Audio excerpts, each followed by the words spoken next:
collaboration between me and my literacy coach.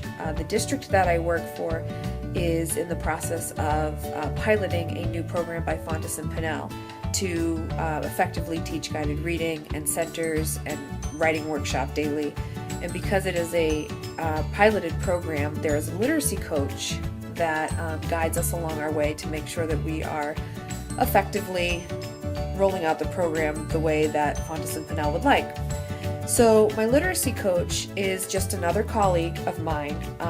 She is not responsible for assessing me in any way. Her job is just to come and set up pre-conferences with me to see what I'm going to be teaching that day. She's going to come in and observe me for 10 minutes, not interacting with the children at all. She just observes to see how I teach these methods that we're learning.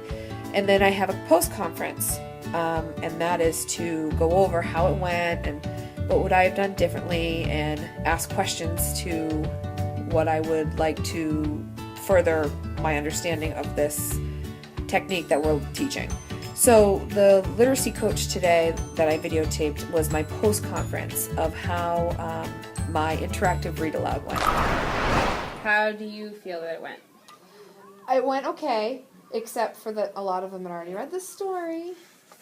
Right. So I would definitely need to work on that next time. I guess I didn't really think that they would have read that story before. Well, she's such a new author. Yeah. And I had only seen it in First Teresa's grade. run. Yeah. So, but it was interesting that they had seen it. But I think that you could have kind of talked about how that's not a bad thing. Yeah. You know, like you can always learn something new or whatever. I felt like they were engaged. I tried not to stop more than 3 times, which is hard. So hard. Because especially where they're looking through the text and then they're looking at the pictures, when you want to show the little things on the pictures, like, oh, look, there's the pig standing. He's tied up to the tree because they wanted to know why he wouldn't run away. Things like that. Like, it's hard to... I wanted to point that out, and then I'm like, but I stopped 3 times. But remember that, like, a stopping point for a teaching point... Like a teachable moment type thing? Sort of, is different. You know, when you're trying to bring attention to, like, a text feature or the way the author wrote something or why the author chose to put that illustration on the page...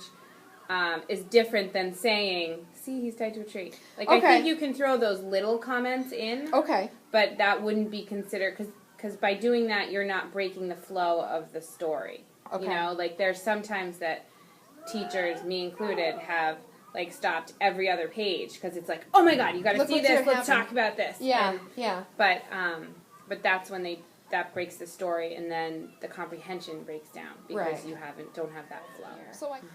So, and we can talk about your workboard too. Yeah, we need to figure that out. I was just going to put it up on the chalkboard like you had said. Yeah. And then move the word wall down a little bit.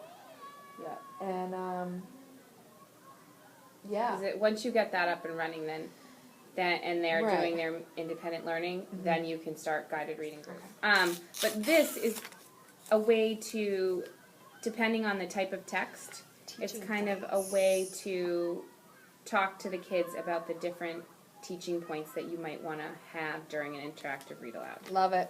So this is a really it's important good resource. Teaching points. The literacy coaches actually had to go through what they're training us with now last year, so they know what it feels like to be observed. They know what it's like to be learning this new methods of teaching, and so they're able to relate, they're able to give great advice, and they're able to share their expertise with us about how to effectively roll out this program.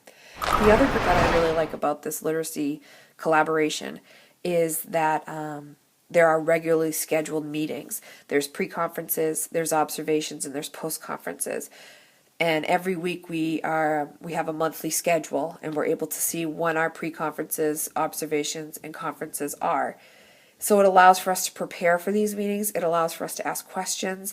It allows for us to make decisions on what we feel is going to work best for my students and within my classroom environment. Overall, I've learned through this collaboration project that we collaborate daily. It's not just with a literacy coach. I collaborate with special education teachers. I collaborate with Title I, ELL, administrators, my mentor for the programs.